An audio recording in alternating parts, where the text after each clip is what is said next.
पूरे हरियाणा की राजनीति रोहतक से चलाते हैं और रोहतक के किसानों को कोई पूछता नहीं। प्रधान जी, आज मैम आए हो, क्या कार्यक्रम है, किस मुद्दे को लेकर के मैम में मीटिंग की गई? देखिए, आज हमारा 10 तारीख का किसानों का मजदूरों का रोहतक में एक प्रदर्शन है। हम देवीलाल पार्क में इकट्ठे होकर के रोहतक कमिश्नरी पर जाएंगे और ज्ञापन देंगे, जिसमें हमारे मुख्य मुद्दे रहेंगे। रोहतक के अंदर फ्लड का बड़ा नुकसान था, पानी चढ़ रहा था बहुत घने गामा में, ना ही उसको फ्लड बाढ़ ग्रस्त एरिया घोषित किया गया, ना उनको मुआवजा दिया गया। क्यों रोहतक हरियाणा का हिस्सा नहीं है क्या? ये मुद्दा रहेगा।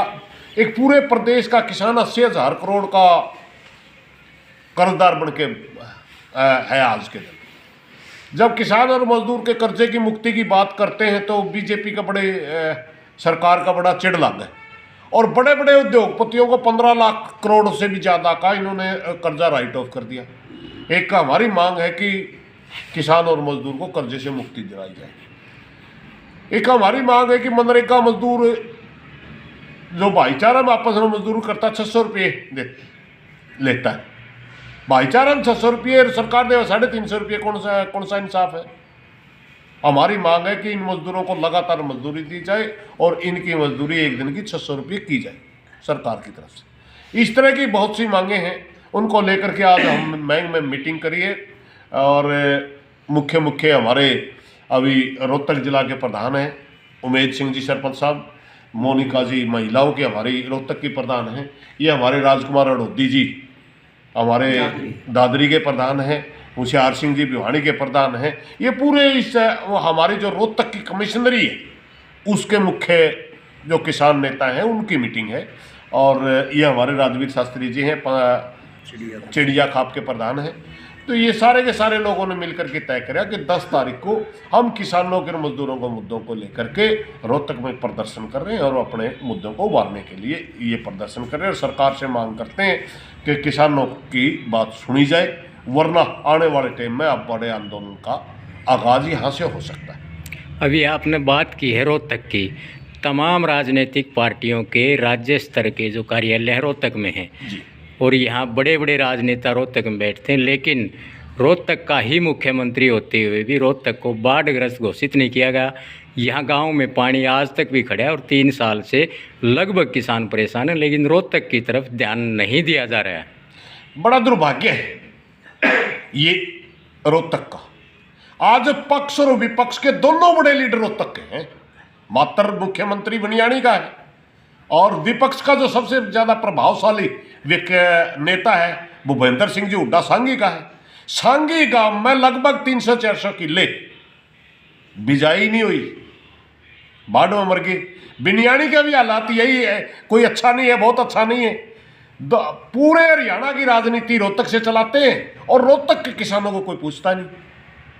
मैं प्रार्थना करना चाहूँगा पक्ष और विपक्ष से दोनों से कि राजनीति करो मुद्दों की, किसान के लिए भी कुछ बोल दिया करो, किसान के लिए भी कुछ सड़क पर उतरा करो। एक बहुत बड़े महापुरुष ने कहा था, जब सड़क खाली हो जाएगी तो संसद आवारा हो जाया करे।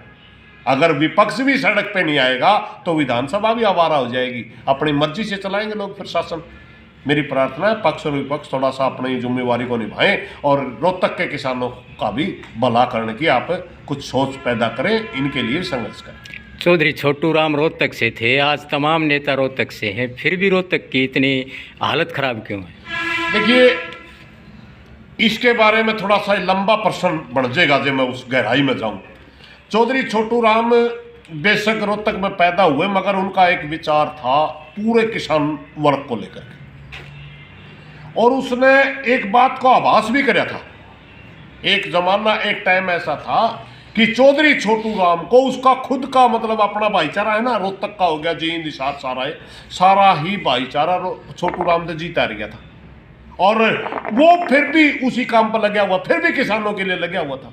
उसने उस जमाने में कह लोगे कहा था, मतलब मेरा भाईचारा जब मेरा साथ दे दे तो मैं पूरे भारत के किसानों का भला कर दूं। आज उनके मरने के बाद आज हमारा याद है, वो हमारा परमात्मा था। उन्हें एक विचार दिया, पूरे हरियाणा के किसानों को नहीं, पंजाब के किसानों के नहीं, पूरे देश के किसानों को ये बताया कि लूट जो मंडियों में लूट होती है किसान की, उसको बचाने के लिए सिर्फ एक ही तरीका है, पीएमसी एक्ट लेकर के उन्होंने मंडियां बनाई और हमारे को लूट से बचाया। जो हमारे को दो तरह की लूट की जाती है किसान की, छोटू राम से पहले हमारी भी होती थी, आज और हिंदुस्तान में आज भी होती है, तौल में भी मोल में भी। कोई आज मंडी के अंदर अगर तौल चल रहा है, हरियाणा के किसान को ये पावर सर छोटू राम देख गया था, कभी भी चलते तौल में किसी भी आड़ती का कांडा बाट चेक करवा सकते हैं मंडी का सेक्रेटरी को बुला करके। बिहार में नहीं है, उत्तर प्रदेश में नहीं है, मध्य प्रदेश में नहीं है, कहीं पर भी ये पावर नहीं है। हमारे को सर छोटू राम लूट से बचा के गए। तो कुल मिला करके उनके तो गुण के भूले जावे हैं। और मेरी भी प्रार्थना है भाई, आप सर छोटू राम के वारिस हैं, रोहतक आले भाइयों खड़े हो लो। 10 तारीख ना आओ, 10 तारीख ना आओ, ज़्यादा से ज़्यादा हम अपने महापुरुषों के दिए रास्ते पर चला।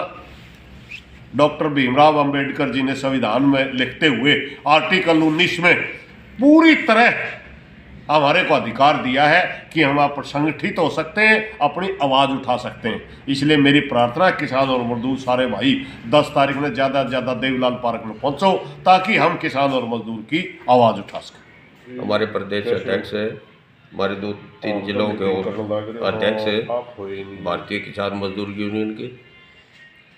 और 10 तारीख को 10 जनवरी को देवलाल पार्क सेक्टर 1 अच्छा, कितने बजे इकट्ठे होकर बात करिए किसानों की मांगों के लिए, चलो ठीक है। जैसे हमारी एमएसपी की गारंटी का कानून है, किसान और मजदूर की संपूर्ण कर्जा माफी का के लिए, बाकी फसल के जो बाकी मुआवजे बचे हैं वो, और जुलाई 23 में जो बरसात से फसलें हमारी ख़राब हुई उनके मुआवजे के लिए प्रदर्शन करेंगे। यही हमारी सभी भाइयों से प्रार्थना है कि ज़्यादा से ज़्यादा संख्या में 10 तारीख को 11 बजे देवीलाल पार्क सेक्टर 1 रोहतक में पहुँचे।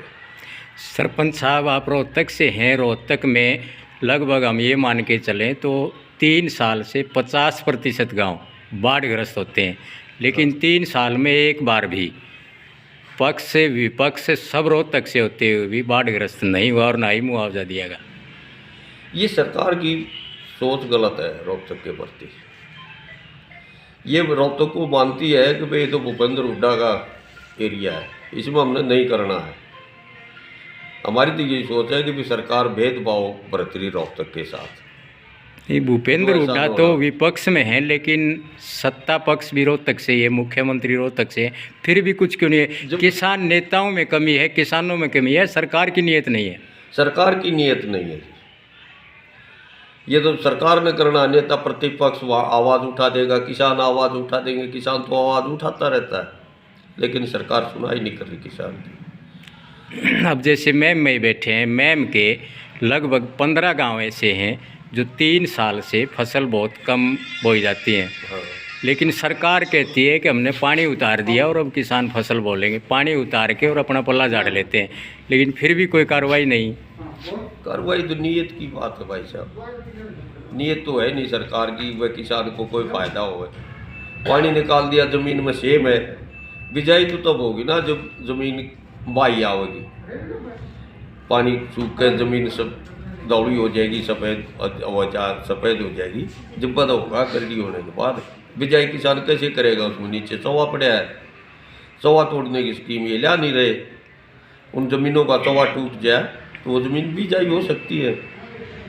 अगर हम इससे हटके भी प्रश्न करें, अभी जो नहर चल रही हैं, शायद ही रोहतक ज़िले की कोई नहर ऐसी होगी जो पूरा हफ्ता चलती है, 3 दिन के अलावा नहर नहीं चल रही।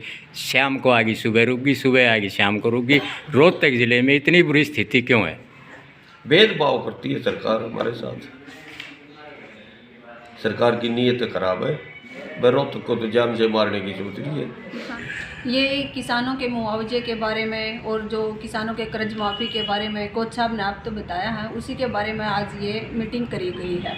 और 10 तारीख का हमारी रोहतक में ये किसानों के बारे में प्रोग्राम है। और मैं पूरी रोहतक से, रोहतक ज़िला होने के उससे हाथ जोड़ कर निवेदन करूँ कि ज़्यादा से ज़्यादा संख्या में देवीलाल पार्क में ज़्यादा से ज़्यादा संख्या में पहुँचे। किसानों की मांगों से कोई भी अनभिज्ञ नहीं है।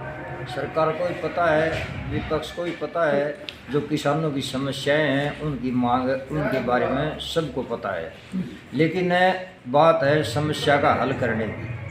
समस्या हल करने में सरकार की रुचि नहीं है, क्योंकि सरकार की एक नीयत बनी हुई है कि देश के अंदर काम करने की जरूरत नहीं है, देश को डिवाइड कर दो, अलग अलग हिस्सों में बांटो, हिंदू मुसलमान में बांट दो, जाति पाति में हिंदू में बांटो, काम की कोई ज़रूरत नहीं। ये एक नीति बनी हुई है इनकी। तो समस्याएं हैं और सरकार को पता है एमएसपी की गारंटी जो 13.5 महीने आंदोलन चला और सरकार ने बिल्कुल लिखित रूप में दिया था, लेकिन आज तक एमएसपी की गारंटी किसान को नहीं मिली। उस समय जो आंदोलन के अंदर किसानों के मुकदमे की बात थी, आज तक मुकदमे भी किसानों पर चल रहे हैं। हड़ौदी एक क्रांतिकारी गांव है और वहाँ दादरी भिवानी को अगर देखें तो जेपी दलाल कृषि मंत्री हैं जो तमाम दावे करते हैं किसानों की मदद के। वहीं बाढ़ से नैना चौटाला हैं जो उप मुख्यमंत्री की मां हैं। सोमवीर सांगवान हैं, वो भी एक दबंग नेता हैं, लेकिन फिर भी किसानों के साथ इस तरह का अन्याय क्यों हो रहा है? देखिए, जेपी दलाल का जहाँ तक सवाल है, उसको सिर्फ लुहारू से अलग कोई हल्का दिखाई नहीं देता पूरे हरियाणा में। वो चाहता है कि पूरी भी जितना भी तेरा सिस्टम है, जितना भी तू कर सकता है लुहारू के अंदर कर, बाकी उसने दूसरे हलकों की तरफ कोई ध्यान उसका नहीं है। बात रही नैना चौटाला की, नैना चौटाला चुनाव जीतने के बाद कभी कभार वहाँ दिखाई देती है। लोगों की समस्याएं हैं, सिर्फ मीडिया पर आके कह देना मैंने ये कर दिया, बाकी ग्राउंड के ऊपर हालात जो है ना वो बिल्कुल ख़राब हैं, ठीक नहीं है। हमारे काफ़ी समस्याएं हैं, रेतीला एरिया है, पानी की समस्या रहती है।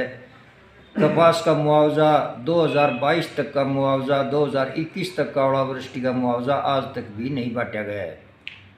और उसके लिए काफ़ी बार खुद नैना चौटाला ने पीछे धरना चला बारडा के अंदर, खुद ने आश्वासन दिया कि आपके मुआवजे के पैसे डल जाएंगे, लेकिन आज तक वो पैसे नहीं डले हैं, वो भी लटके गए हैं।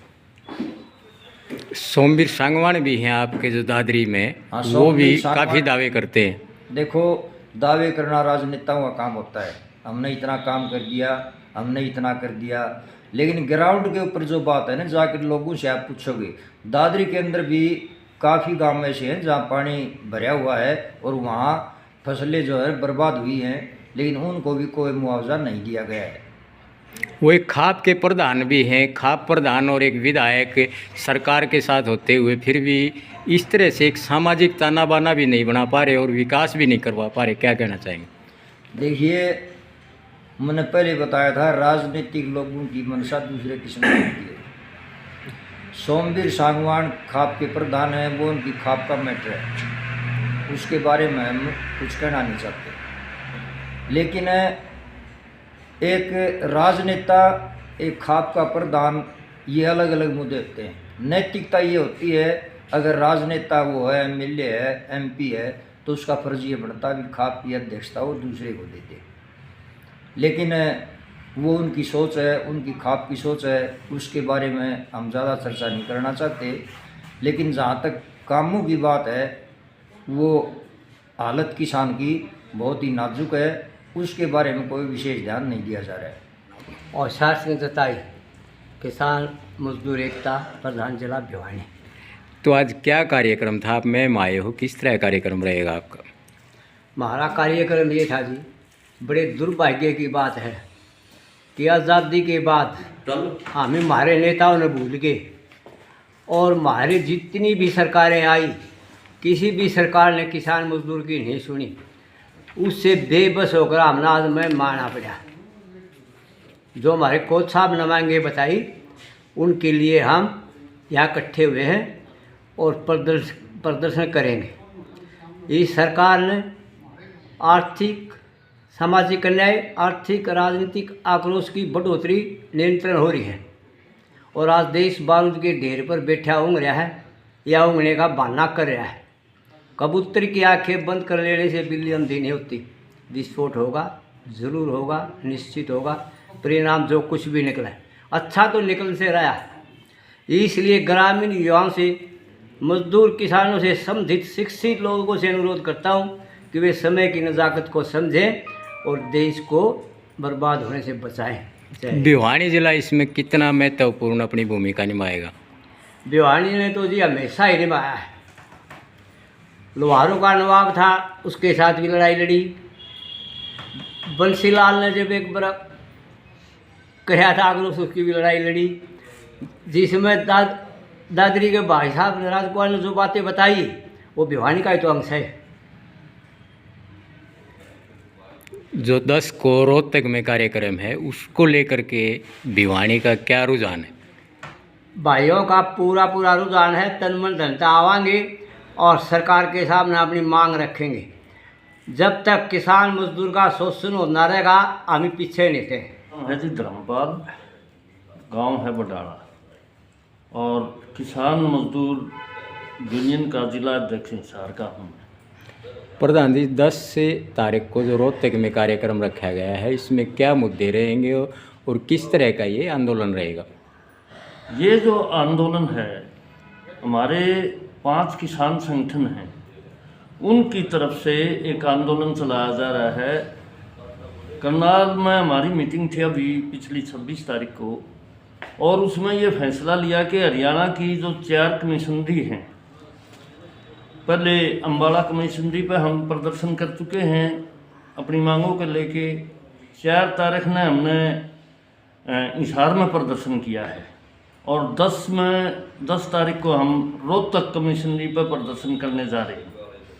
इसमें हमारा जो मुख्य मांग है ये है कि किसानों की जो दुर्गति है इस वक्त, सारे का सारा ऊपर से लेके नीचे तक किसान की टोटल ज़मीन बैंकों में चली गई।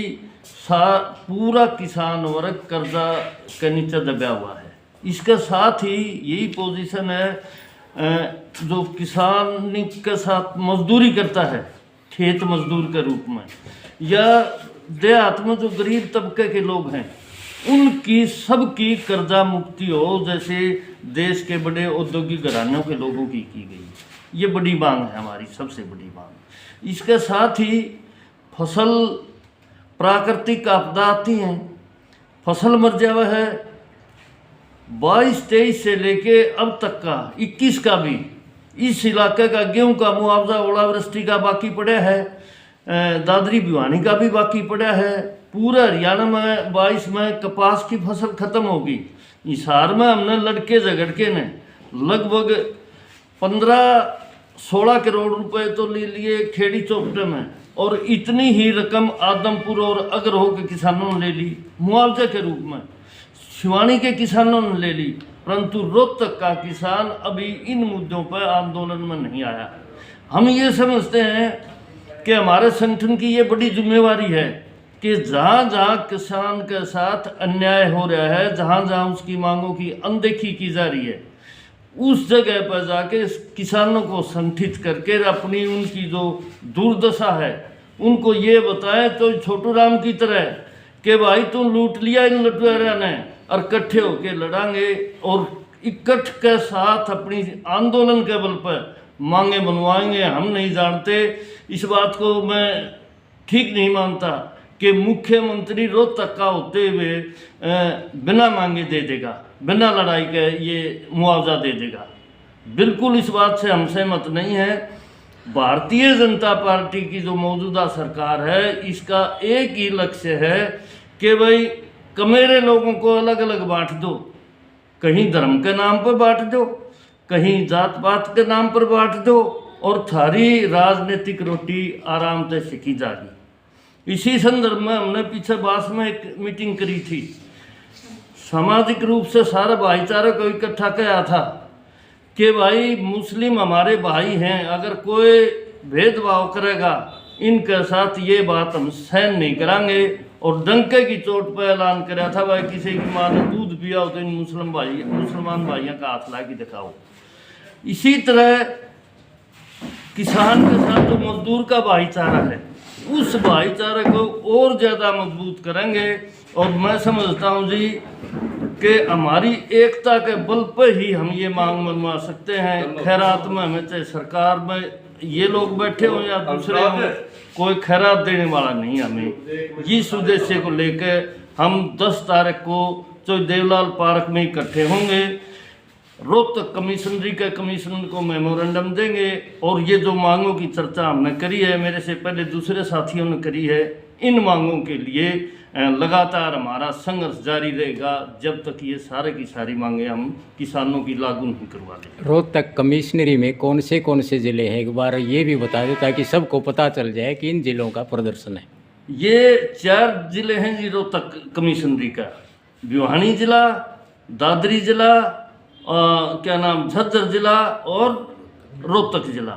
इन चारों ज़िलों के किसान आएंगे और उनका प्रदर्शन करते हुए हम चारों ज़िलों के किसानों की समस्याएं उठा के अधिकारियों को अवगत कराएंगे कि आप इतनी गहरी नींद में क्यों सो रहे हो कि भाई 21-22 के जो मुआवजे हैं वह खाते में पड़े हैं थारे, वो पैसा लैप्स होने लग रहा है, साल रिन्यू हुआ है, उसकी किसानों के खाते में क्यों नहीं डाल रहे। ये हम बिल्कुल साफ कर दें एक बात ने कि जानबूझ के ऐसा किया जा रहा है। ये जो कंपनियां हैं, जो बीमा क्लेम की बात है, मुआवजे की बात है, उन कंपनियों को फायदा पहुंचाने के लिए किया जा रहा है। ये जो बीमे की राशि है एक केवल किसानों की नहीं मर रही, ये 3 सत्र पर इसका क्लेम के जो प्रीमियम भरा जा रहा है। जो प्रीमियम है किसानों का बीमे का, एक हिस्सा किसान भरता है, दूसरा हिस्सा उसकी स्टेट गवर्नमेंट भरती है और तीसरा हिस्सा केंद्र की सरकार भरती है। इस किसान का तो ये कंपनियां खा ही रही थी, स्टेट गवर्नमेंट का रुपया और सेंट्रल गवर्नमेंट का रुपया भी ये कंपनियां, क्योंकि बड़े उन लोगों की हैं जो इस सरकार के चहेते लोग हैं, बड़े बड़े उन लोगों को सरकारी खजाने का पैसा भी लुटवाया जा रहा है। ये लूट हमने किसान संगठनों ने समझ लिए, इसलिए इस लड़ाई को आगे बढ़ा के भाईचारे की एकता के बल पर, किसान और मजदूर की एकता के बल पर हम इसको रोकेंगे और अपना पूर्ण जोर लगा के रोकेंगे। क्योंकि हम सर छोटू राम की विचारधारा से, बाबा साहब भीमराव अम्बेडकर की विचारधारा से लैस लोग हैं। एक ने तो हमें इकट्ठे होकर लड़ना सिखाया, भाईचारा बनाया, और दूसरे ने हमें संवैधानिक के रूप में ये आज़ादी दे दी कि भाई अपनी सभा करो, इकट्ठे हो, इकट्ठी लड़ाई लड़ो। और दोनों का एक ही नारा था, बाबा साहब का नारा था कि भाई शिक्षित बनो, संगठित हो। चौधरी साहब का नारा था इकट्ठे होकर संघर्ष करो, और उन्होंने करके दिखाया। इस संयुक्त पंजाब की आज़ादी से पहले 30 के दशक में, 1930 के दशक में चौधरी साहब ये बात साबित करके चले गए। यहाँ सिख, हिंदू, मुस्लिम और थोड़ी संख्या में ईसाई थे। कांग्रेस की टक्कर में और यहाँ की हिंदू महासभा की टक्कर में उन्होंने अपनी सरकार बनाई यूनियनिस्ट पार्टी की, और सारे के सारे मुस्लिम भाई उनके साथ, सिख भाई उनके साथ, यहाँ का लोकल जो किसान है वो उसके साथ, मजदूर उसके साथ, 3-3 उपाधियाँ उनको मिली। तो असाधारण प्रतिभा के धनी थे वो। उनकी विचारधारा को लेके हम आगे बढ़ रहे हैं, और ये उसी आंदोलन की एक कड़ी है जो 10 तारीख में हम रोहतक में करने जा रहे हैं।